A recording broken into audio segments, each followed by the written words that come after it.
one like customary empty chair. Yeah. What I like to do is, yeah. Safer. So this movie is not being released anywhere other than theaters. So as a result, I hadn't seen it until just now. Which is, I was like, ooh, This is like, I think it's mine. danger. I was like, will I, have time to process it? And I don't. Sorry. But it's incredible. It is it's so moving, so beautiful, and so, as a fan of your work, it's such a wonderful, it's so in keeping with everything you've done, yet such a big jump in a new direction at the same time. And I'm wondering what came first, the idea of, of making a sort of science fiction movie set in the past, or a historical movie set in the future, or a desire to tell the stories that you discovered when, I'm just assuming, visiting this repository of genetic material. Yeah. It started, I guess, because Sean and I were in Russia in 2010? Yes. 2010. We were in Russia in 2010. We were shooting in one of my docs about folklore in Eastern Europe.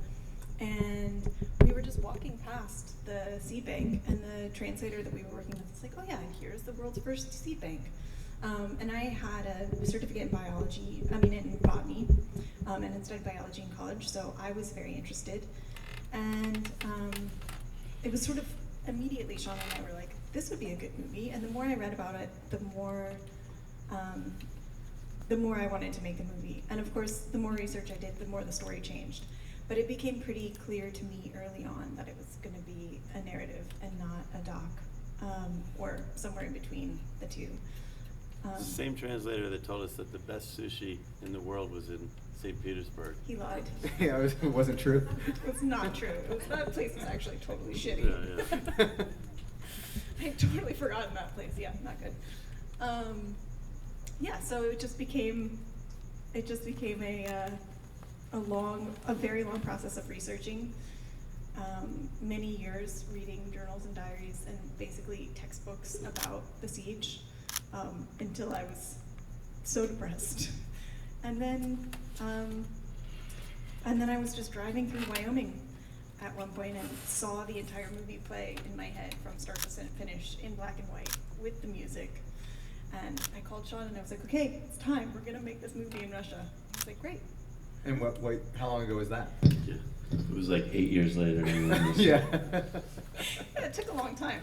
So yeah, But I guess that was what I wrote this. There were long pauses in between. Like I think I wrote the script in 2015 or 14. No, 2016 maybe. And then I wrote the script in 2015. We shot in 2017, maybe. Movies have those weird gestational periods when the right time comes along, and it feels like this is an oddly prescient time to be seeing this movie in so many ways. Yeah, so it came out in 2019 and then died with COVID, and so now to be re-releasing it in this weird state of world. Yeah, we organized it. The whole thing that's happening over there, so that this movie would have another chance. Word of mouth, yeah. It really upped our chances of being a blockbuster. Yes. So, do you look at it as an optimistic film? I do, yeah. To me, it's full of hope. It's about people that, while Americans know that cigarettes kill them, they still can't stop smoking. And these people, they sacrificed their lives for a generation that they would never even know. Mm-hmm. And I think that's incredibly hopeful. It's from the very beginning when they duck into the alleyway during the bombing raid and it becomes romantic. Like I was like, this is a movie that feels full of hope in spite of the incredibly dark places it takes us to. And that was, again, today in 2022, feels like a really good movie to see. Thank you. Yeah, I love that scene also. So doing a period piece that is kind of not a period piece full of anachronisms, but nonetheless still feels like otherworldly. It feels like a different time and place. But shooting that in 2017, what were some of the challenges? There's explosions. There's, so many things that feel huge in scope, and even down to the textile materials that people are holding, or the the newspapers are, anachronistically, for a movie that is, for most of the running time, you could believe it's set in Leningrad in the 40s, but then you have a television or you have an escalator. What was the process of like designing it, location scouting, finding that visual aesthetic to both capture a time and place, but also expand beyond it? Can I just really quick? We were not going to try to hide that it was modern, but at the same time, when we were preparing, we didn't want to see we were really like sensitive about, okay, what are we really going to welcome into this from current times or whatever. I think the first thing that we actually shot that was not period were the Converse sneakers of one guy. Right. And it was like, okay, they're in the frame, they're in focus. Right now we're making a decision now that it's not a period piece for sure. But I didn't really understand how much we were going to allow in from, contemporary or future. Yeah, that was not the first decision for me at all. I knew exactly. It was a commitment though. Yeah.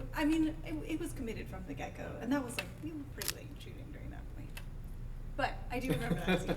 But no, for me it was really, the way I was thinking about it was that, the world has been in war for 2 years, GPS has already been taken out, because that's the first thing that anybody would do. Yep. And of course that, without GPS, you basically lose all the technology we've had in the last 30 years. Yeah. So for me, in my brain, I was like, okay, we're back to the 1980s. That's the level of technology that we have. So a lot of that sort of, like, I think one of the first scenes we shot was actually him with the Walkman at the beginning of the movie when Vladimir comes in and says, yeah. like, oh, we're surrounded, whatever. That to me was like sort of the tone that we were setting. It was like, okay, these are the leftover pieces of technology that still work without GPS, and where we've had to return to and sort of gotten stuck. That was I felt very intentional about it, even if Sean didn't really understand it until later. We shot the whole movie in I don't know how many days, so it was probably the same day actually that we did. Wait, how many days? It was the first half when it was still winter was how many days? Maybe 10 or 11. The first half. No. The first half was like a full month. No, of prep and stuff, but not. It was at least 3 weeks. All right, okay. The summer half was very short. That was really short. Yeah. Whatever. Also, yeah, that's funny. When we were shooting in the winter in St. Petersburg, everybody was like, "Oh, when you come back in the summer, you're going to be so much happier. It's so beautiful in the summer." And it was like, I thought it was great in the winter. But they're like, no, wait for the summer. And then we come back in the summer, and there were hailstorms, like twice a day. It was so like a nightmare. Crowded. It was so crowded. St. Petersburg in the winter was magical and Yeah, amazing, and then in the summertime it was like might as well have been Disneyland with hailstorms. But yeah, we didn't like it as much. Yeah, the cold weather, cold climates always lend themselves to filmmaking. Yeah. I find. I always get sad when the sun comes out. Yeah. What is is every event in the screenplay and in the film derived from the journals and so everything, like all of it, like one of the most incredible sequences was the burial sequence, just taking the body to where all the bodies were being placed, and I can only assume that is pulled from historical record.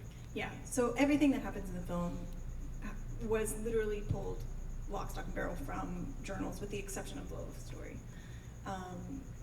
And I tried to keep everything as much as possible documentary. So not only were all the events and all the dialogue and everything part of that, but also we shot on location in the seed bank, and much of the sets were not on the seed bank, and those were well dressed. But the seed bank stuff, we tried to keep as little dressing as possible. Tried to just shoot in people's offices the way they were.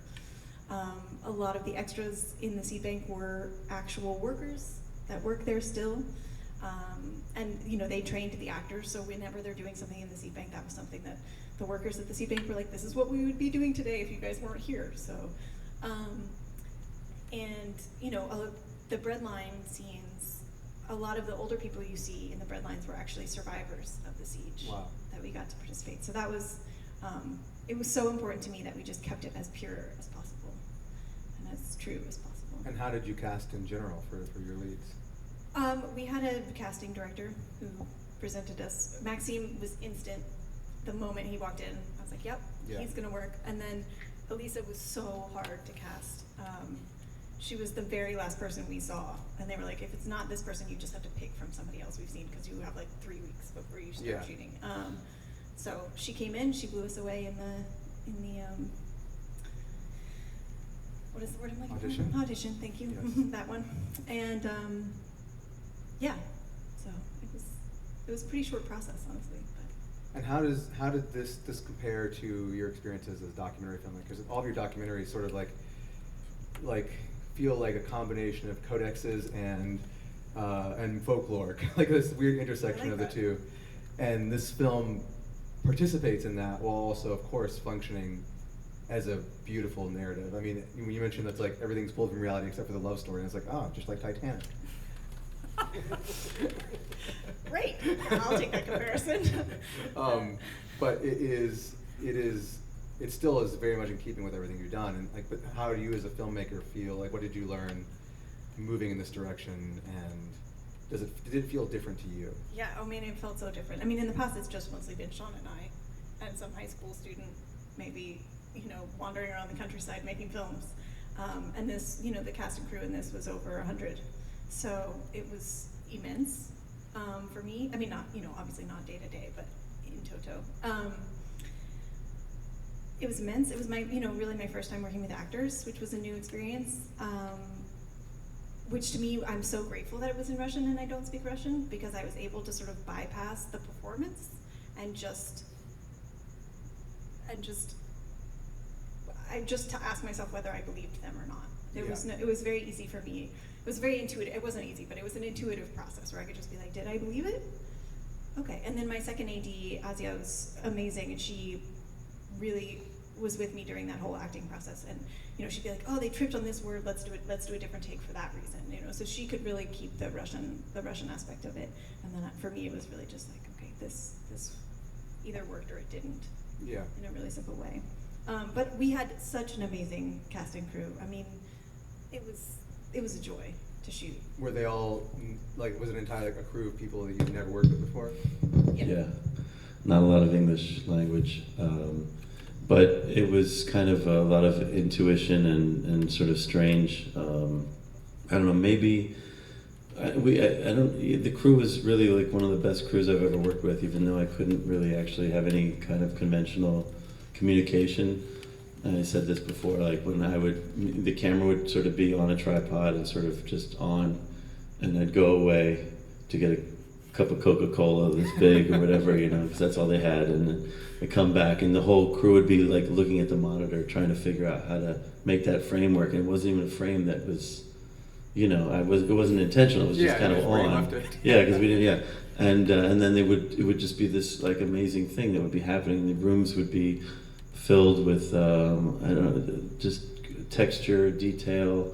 The production designer he was a student of production designers of films that we had watched, 80s science fiction movies and like kind of underground films and stuff that we just were inspired by. So they kind of had this same ethos that they were bringing, and it didn't matter that we weren't able to necessarily, but we knew that about them when we brought them. And then my camera department, I had an assistant who could speak English, but she was telling the lighting, she was telling everybody what to do.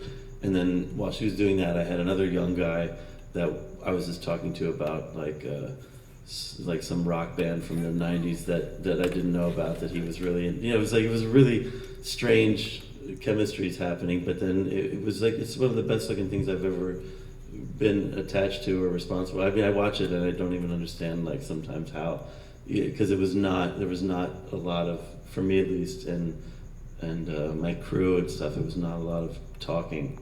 It was running around, and I was monitoring in black and white, which I've never really done before that.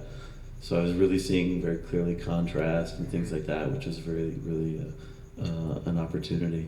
And but then we did post-production. We did the color timing in Poland with these guys that remaster like Eastern European classics, and like these amazing movies that I love, and like in the room next to ours, they're restoring some completely bananas like 70s Polish movie. Yeah.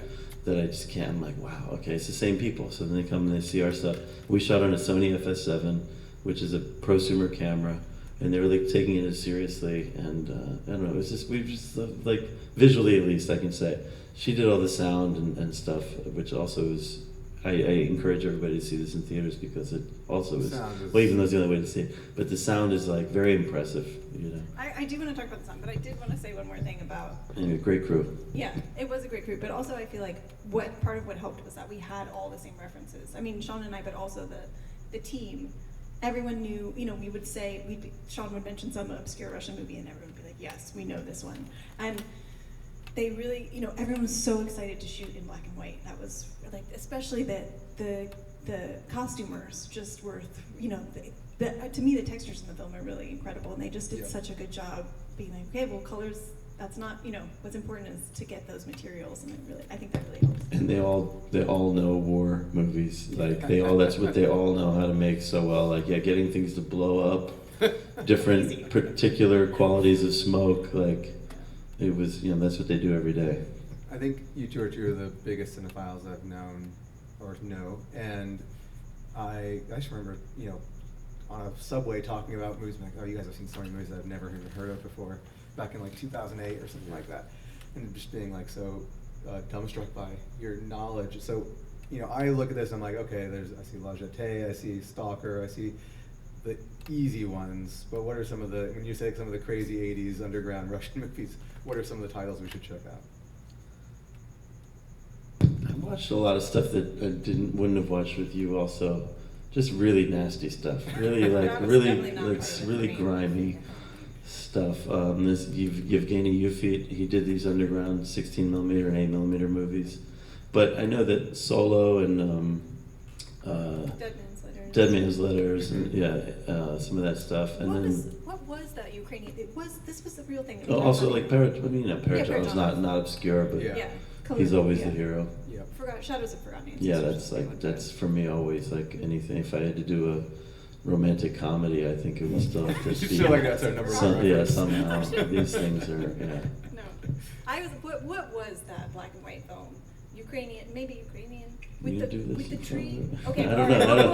I'm not sure, but it's been a while. But yeah. Okay, I'll keep thinking of stuff, but yeah, and it's music too. And the one we did before, the Baba Yaga movie, was also like a real potpourri of Eastern European stuff that we've been into, and music. Music's a big part of it. It is. It's a huge part of it. Yeah. Definitely.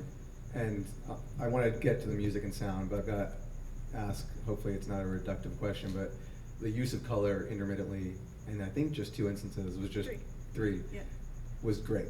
And it just hits you on that level of like, I don't know why it needs to be in color in this moment, but it like pops and makes you focus on things in a different way.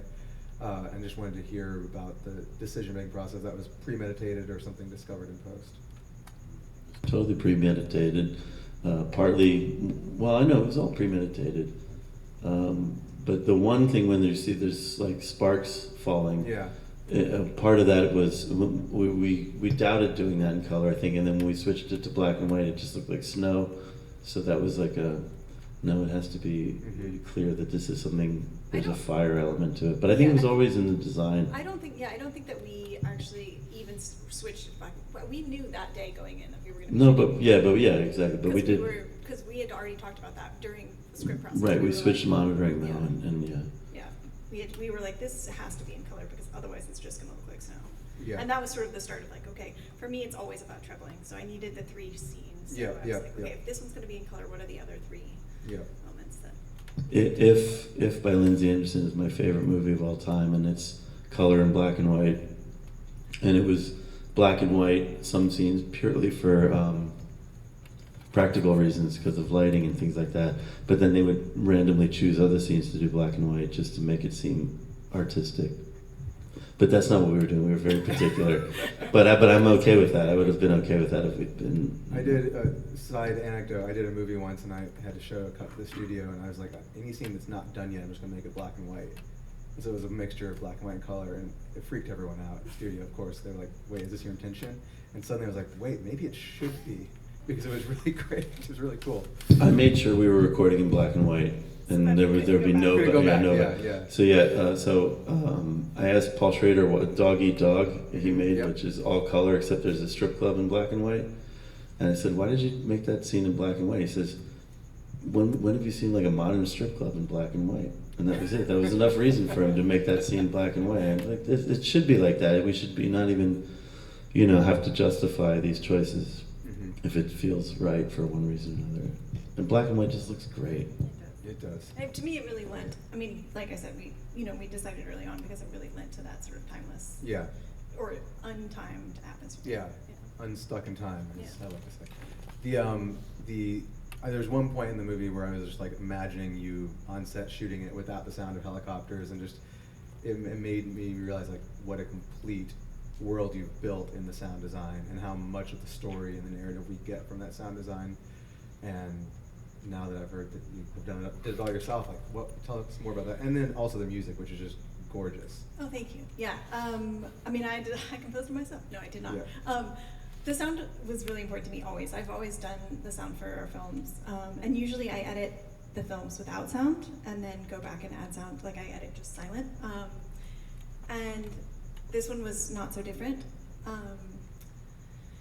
But I had lived a lot of the journals and diaries talk about the silence that happens later in the war as they've completely, as the city has died out and there are no birds and there are no bugs and there are no children and there are no cars, and just the way that the silence became really oppressive.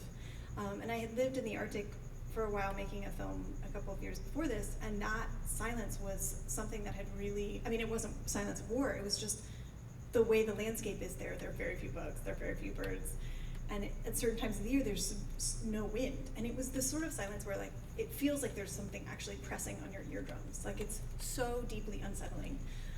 And so I knew I wanted that transition to be a big part of it. And then while I was editing this film, we were living in South Korea, which is a very strange place to live. We were living on a military base, and the US military is there basically to show North Korea that we're there.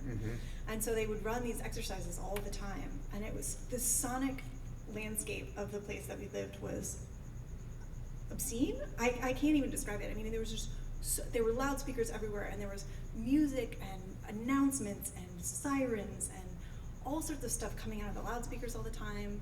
And then there were planes flying all the time, like Black Hawk helicopters, U-2s, F-16s, you name it, so close to the apartment that the windows would shake, where you could like hear, you could feel the sound before you could hear it. And that was, it felt like psychological torture. I mean, it's such deeply, those sounds are just not, they're not what we're supposed to hear from day to day. And so that was a big influence on the sound design. We mixed in Moscow at the biggest sound studio there, and I just kept being like, no, more bass, it needs to be louder, it needs to be louder. Like you have to feel it first. And of course you can't really get there with movie sound, but it was, it just was really important to me that was sort of how the movie transitioned, is like from this very sort of pedestrian level of sound to these two extremes on either side. But one thing I did want to mention about the sound is that sort of ticking that you hear throughout the film was a really, a lot of the journals and diaries talk about the fact that, throughout Leningrad they had loudspeakers, and at the beginning they would, through the radio, they would announce basically propaganda, join the fire brigade, or, this battle has happened, we won, the Germans were crushed, all this fake news and things like this. And then as the winter wore on and more people were dying, people had less and less, later they would have artists come and perform or read poetry. You hear her read an Anna Akhmatova poem halfway through the film, or towards the end of the film. But it was really rare that there would actually be anybody there to speak, to play music, to do any of the things that they needed to do, because everybody was so defeated by hunger. And so if there was even one person at the radio station, they would put a metronome in front of the microphone to let St. Petersburg know that there was still somebody alive, just one person. Wow. And so we actually, it became sort of this heartbeat of the city, and the journals talk about waking up and listening for it and hoping that it was still going, and just feeling like, okay, if there's one other person out there doing their job, I can continue going on. And so we actually found a recording of the metronome from World War II, and we're able to use that in the film. So that part is really, it's really an important part of the film. That's really beautiful. And then the music is beautiful too, which I know you didn't compose. Yeah, I didn't. I won't give you credit for it. Yeah, but thanks. it is incredible. Thank and you. as I was getting up, I just saw the credit. I know some of it was done by Paul Grimstad, who Yeah. I've been following since Frownland back in the day. But I know that was additional, and so I didn't catch who did Yeah, that. there's only actually 4 pieces of music in the film. There's one of Paul's pieces, 2 by this Russian band Khrushchev, and then there's a piece by who at the time he was in high school. I gave him a piece of music, and I was like, this, and it's the song you hear during that first bombing sequence with the romance, and that also plays over the ending credits. I gave him a piece of music, and I said, I want something that feels like this, and he came back with that. And that plays several times throughout the film in different iterations, and the idea was sort of that it starts off as this really robust piece of music, and then every time you hear it, there's less and less layers to it. So by the end, it's just sort of like a few tiny little notes, but you know, that sort of, it starves to death also throughout the film. It's really, That's really joyful. sad. Yeah. Have you gone back to show this at the Institute? We haven't. The Russians have not seen it. I mean, a couple of the crew have seen it, but a couple of the crew came to South by for the premiere. But I'm really sad that we haven't seen it. And I know everyone there is really proud of it and really wants to see it, but it hasn't happened yet. And I don't know when it will. Yeah, no. She sent an email to the whole crew when it opened in New York like about a month ago, and they all wrote back things like, oh, it's so great, can't wait to see you again, come to St. Petersburg, all these kinds of emails. They were a little strange. I don't know, like, it was like, I don't know, I mean, yeah, but yeah, I don't know, it was a little bit of a bummer. I mean, I remember when we had a rap party, I got very drunk and was making some sort of a speech that seemed a little bit, I don't know, I was very hopeless, strangely, at the time. And this is years ago, maybe I was even almost crying. Do you remember at that restaurant, as a Georgian restaurant? Yeah, I did it. I did a toast, because I had this fear that there was like, I was never gonna see any of these people again and all that kind of stuff. And it was like a real drag, but I don't know why I felt that way then, but anyway, it was really nice to get the emails, like when she sent the email and see everybody's still, you know, whatever. Persevering. Everyone's fine, persevering, yeah. I was just in Ukraine a few weeks ago, and they're persevering too, but it's confusing. It is confusing. And foolish. Does anyone in the audience have any questions at this juncture in time? I feel like we talked a lot. We answered a lot of questions. We covered a lot of ground. And you asked all the questions. Yeah. Good job. I am sorry to have stolen the thunder, but with that in mind, what is coming up next? What are you working on now? I'm so glad you asked. I actually have sort of taken a step back from film for a while, and I opened a tiny little museum in Las Vegas, which is where I live now, weirdly. It's a tiny museum of lost and forgotten objects, which is weirdly reminiscent of the Institute in a strange way. And it's the opposite of this. It's so full of joy and hope. I mean, I guess it's less full of hope than this film, but way more full of joy. Yeah. And it's been a true pleasure. So in case anybody's interested, it's called the Office of Collecting and Design. That's incredible, and it's open in Las Vegas, not as we speak, but as soon as you get back there. Yeah. Yeah. Incredible. Yeah. And so taking a step back from filmmaking means that this may be the last Q&A we do for a little while. Well, you know me, it takes me a long time to make a film anyway. Like this one took 10 years, basically. But yeah, it could be a while. Well, it took 10 years, but it was worth it. So thank you so much for sharing it. Thank you for making it a big screen experience for everyone. Thank you. And is it going to be playing further beyond Los Angeles in the coming weeks and months? Yeah, we have a bunch of other screenings set up in different cities, adding more all the time. Yeah, we're sort of thinking about it as a slow burn thing, because it's like we mentioned, very timeless. Yes. Just sort of goes on. So yeah, hopefully it'll continue to play around for a while. I haven't seen it yet show up on any of my torrent sites that I use, so Oh, that's thank you. good. I I'll was let you gonna know that. Yeah, it seems to be protected right It'll now. be one of still. like 5 years from now, one of those titles that's like, Yeah, everyone's I'll like, get "Do you have a excited copy and of I'll this? say- Do you have a copy of that? But I'll get like worried about what stills they choose to represent it. But anyway, it's still safe.